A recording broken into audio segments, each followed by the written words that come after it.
আসসালামু আলাইকুম। আজকে দুপুরের আরও একটি রান্নার ভিডিও নিয়ে আপনাদের সামনে চলে এলাম। আজকে রান্না করব চিকেন বিরিয়ানি। তা আমি এখানে বিরিয়ানির জন্য গোল গোল করে কেটে রাখা আলু ডুবো তেলে সুন্দর করে ভেজে তুলে নিলাম। এই আলুটা আমি সুন্দর করে কেটে ধুয়ে জাস্ট তেলে লবণ দিয়ে ভেজে উঠিয়ে নিয়েছি।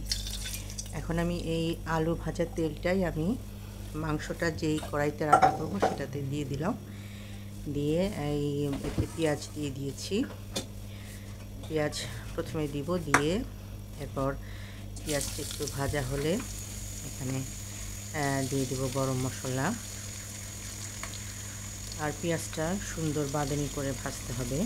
বিরিয়ানিতে মেইন ইনগ্রিডিয়েন্টস হচ্ছে পেঁয়াজ রসুন ভাজাটা হলো মেইন গন্ধটা এবং স্বাদটা নিয়ে আসে। এটাকে সেভাবে সেভাবে সুন্দর মতো এই আলু পেঁয়াজ রসুন ভাজাটা ঠিকমতো ভাজতে হবে। আর পেঁয়াজ রসুন ভাজার সময় তার সাথে গরম মশলাগুলো দিয়ে দিতে হবে, তেজপাতা দিয়ে দিতে হবে। আমি এখানে গরম মশলা রেখেছি। এখানে প্রায় আমি মুরগি নিয়েছি, 2টা ফার্মের মুরগি নিয়েছি, সাথে আরও কিছু মাংস নিয়েছি, প্রায় 2টা মুরগি বেশি আছে। প্রায় আমি 1 কেজি চালের বিরিয়ানি করব। আর সাথে থাকবে 2 কেজি মাংস, 2.5 কেজি মাংস, এরকম দিয়ে আমি বিরিয়ানিটা করবো। যে কারণে পেঁয়াজ কুচি করে দিয়েছি এবং রসুন বাটা অনেকটা দিলাম। দিয়ে পেঁয়াজ রসুনের সাথে সুন্দর করে ভেজে নিচ্ছি এবং গরম মশলার সাথে ভাজতে ভাজতে যখন একদম বাদামি হয়ে আসবে ঠিক এই সময় বেটে রাখা জিরা, সেই জিরা বাটাটা দিব। দিয়ে জিরাটাও কিছুটার সাথে ভেজে নিব। ভেজে একটু পেঁয়াজ রসুন বাদামি হয়ে আসবে এবং জিরাটাও বাদামি হবে। এরপর আমি এখানে দিয়ে দিচ্ছি কষানোর জন্য পানি দিয়ে দিব।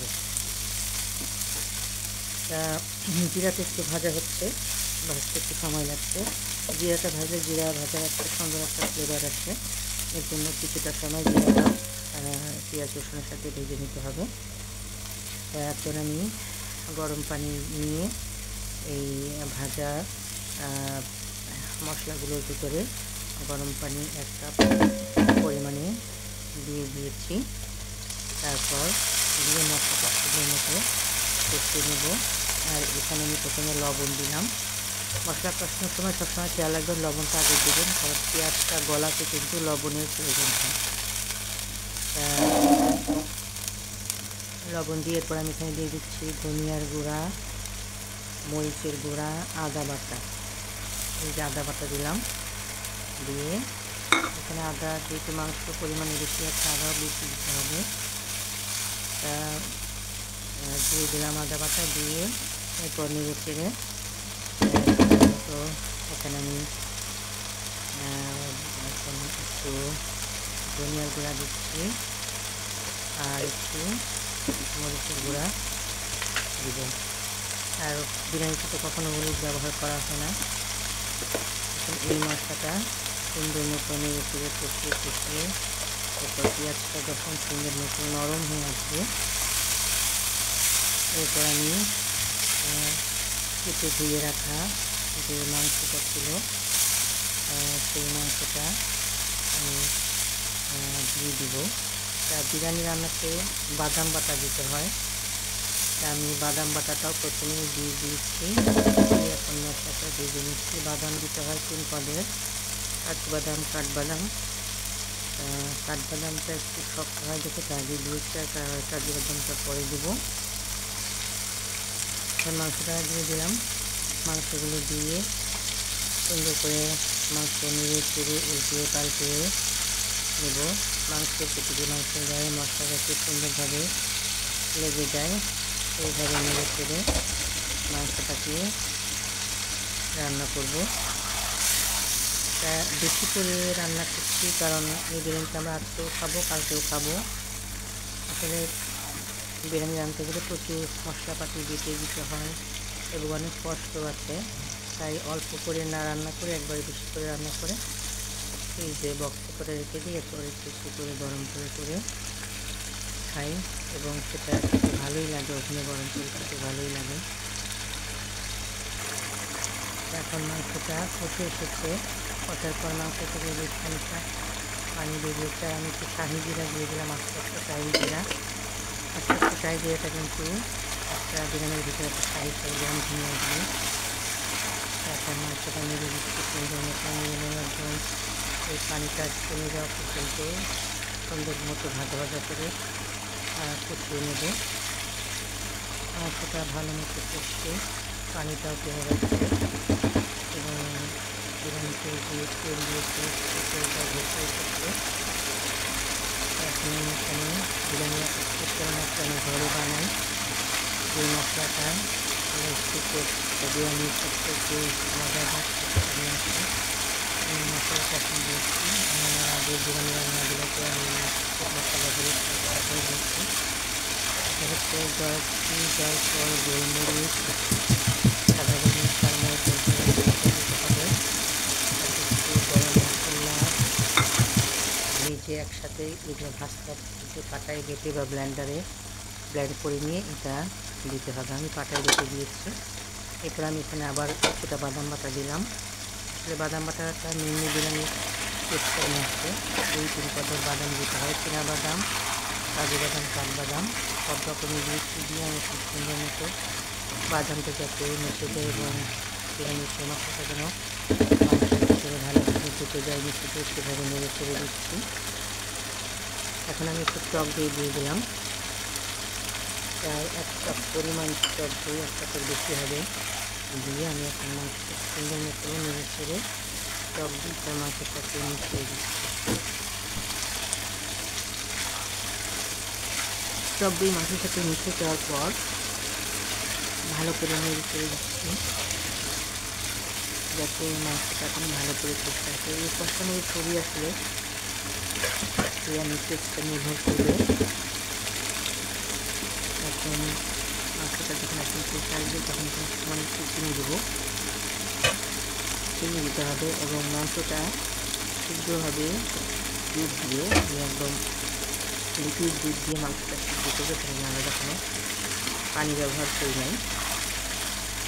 কারণ মুরগি থেকে যে পানিটা বেরিয়েছে সেই পানিটাকেই মাংসটা কষিয়েছি এবং মাংসটাকে লিকুইড দুধ দিয়ে সিদ্ধ করা হবে। এর মধ্যে একটু সামান্য চিনি দিয়েছি, কাঁচামরিচ দিতে হবে। বিরিয়ানির টেস্ট কিন্তু কাঁচামরিচ হয়, তার সাথে একটু কাঁচামরিচ দিতে হবে এবং সামান্য একটু দিব। রেসিপিটা তাদের বলে দিচ্ছি ভাবে বিরিয়ানিটা টেস্ট হয়। এখন দিলাম, এরপর ফুল দিয়ে পাল্টিয়ে নেড়ে করে কাঁচামরিচটা আমি মিশিয়ে দিচ্ছি। এরপর আমি এখানে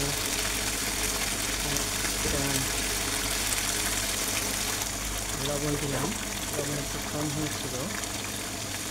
আর দুধ লেবুর রস ইউজ করেছি এখানে, এটা দেখাতে বলে দিয়েছে কিন্তু এখানে পাউডার দিয়ে দিয়েছিলাম, লেবু রসটা দিয়েছি দিয়ে তারপর ভালো করে নেড়ে চেড়ে নিচ্ছি। এখন এই লিকুইড দুধটা দিলাম, দিয়ে লিকুইড দুধে এই কাঁচামরিচ এবং মাংস সিদ্ধ হবে এবং কাঁচামরিচের ফ্লেভারটা প্রতিটা মাংসের জায়গায় ঢুকে যাবে। বিরিয়ানি রান্না করতে গেলে আসলে প্রচুর নাড়াচাড়া করতে হয়, প্রচুর নাড়তে হয়। আমার এখানে মাংসটা রান্না প্রায় কমপ্লিট। আমি এখন মাংসটা পাশের চুলায় দিয়ে এখানে বিরিয়ানির পোলাওটা যেটা সেটা আলাদা করে রান্না করে নিচ্ছি। এখানে পেঁয়াজ ভেজে নিয়ে এখানে একটু গরম মশলা দিয়েছি, দিয়ে এরপর পোলাওয়ের চালটা দিয়ে দিলাম, দিয়ে এখন চালটা ভালো করে ভেজে নেব। এই চালটা ভালো করে ভেজে নিলে এরপর একটু বিরিয়ানিটা ঝরঝরা হবে। আর এখন যদি চালটা ভালো করে ভেজে না নিন তাহলে বিরিয়ানিটা ঝরঝরা হবে না, একটু নরম নরম হয়ে যাবে। এখন ভালো করে ভেজে নিলাম আর এখানে পরিমাণ মতো লবণ দিয়ে দিলাম। বিরিয়ানির চালের জন্য আলাদা লবণ দিলাম। আর ওই পাশে কিন্তু পাশের চুলায় মাংসটা কিছু সিদ্ধ হচ্ছে। মাংসটা আমি তখন কাঁচামরিচ দিয়েছি, দিয়ে এরপর আমি চুলায় দিয়ে রেখেছি। মাংস কিছু সিদ্ধ হচ্ছে আর এদিকে গরম পানি দিয়ে দিলাম পোলাওয়ের চালটা ভেজে। গরম পানিতে আমি এখন ওই ভেজে রাখা আলুটা দিয়ে দিলাম আর কিছুটা তেজপাতা দিলাম, দিয়ে নেড়ে চেড়ে একদম চালটা 70% যখন সিদ্ধ হয়ে এসেছে তখন এখানে আমি সামান্য একটু চিনি দিয়েছি। এখন 70% সিদ্ধ হওয়ার চালের ভিতরে রান্না করে রাখা মাংসটা আমি দিয়ে দিচ্ছি। লবণটা দেখলাম আর চালটা সিদ্ধ হয়েছে কিনা সেটাও খেয়ে দেখলাম। দেখার পর আমি পাশের চুলা থেকে মাংসটা এনে আমি এখন বিরিয়ানিতে দিয়ে দিচ্ছি, মানে পোলাওয়ের ভিতর দিয়ে দিলাম। দেওয়ার পরে এরপরে এটাকে আমি মিক্স করব, চাল এবং মাংস একসাথে মিক্স করব।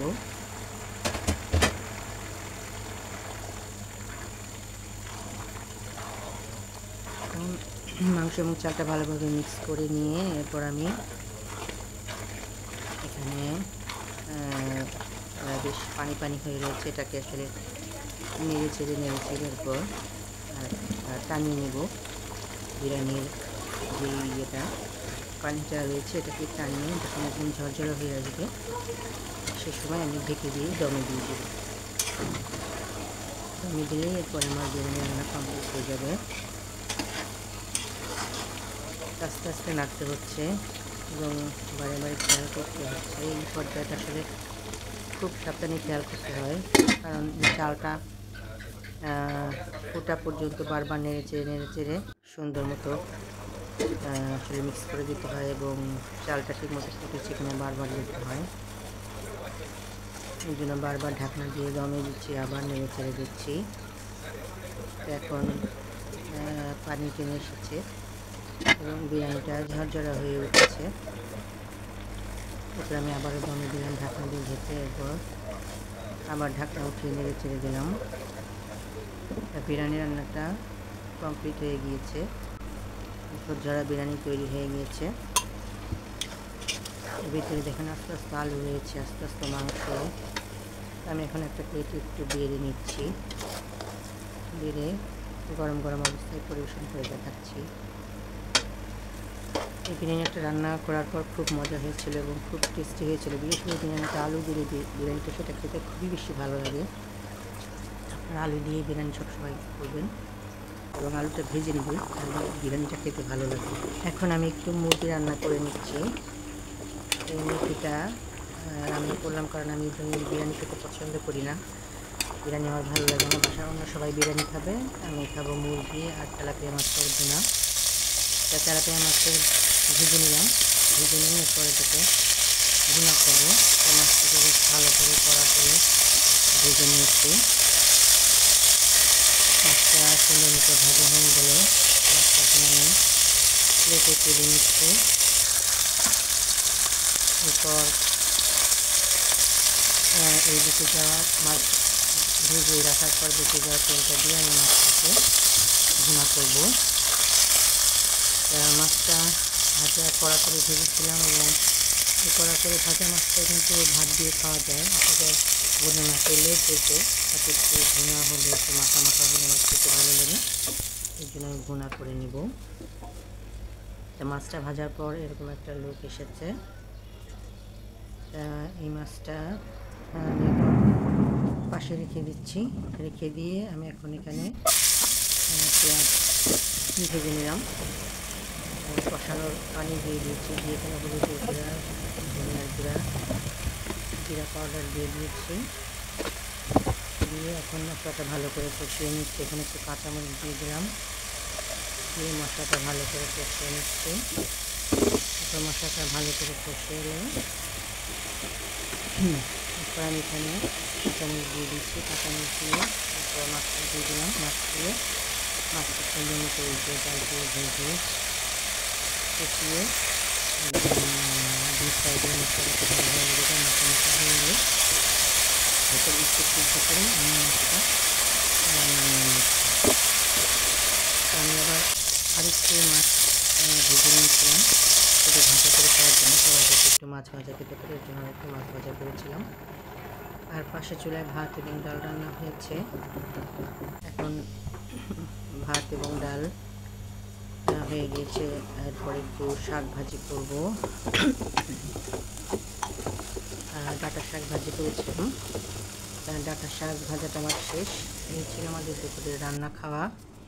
এগুলো দিয়ে দুপুরে খাওয়া দাওয়া হয়েছে। তা বিকালে একটু তরমুজ কেটেছিলাম। এখন তরমুজের সিজন এসেছে, সবাই প্রতিদিন তরমুজ খায়। আর সাথে ছিল আপেল, বিভিন্ন রকম আপেল এবং মালটা ছিল। তারপর মালটা কেটে কেটে জুস করে সবাই খায়, আবার আস্তে আস্তে কেটে খায়।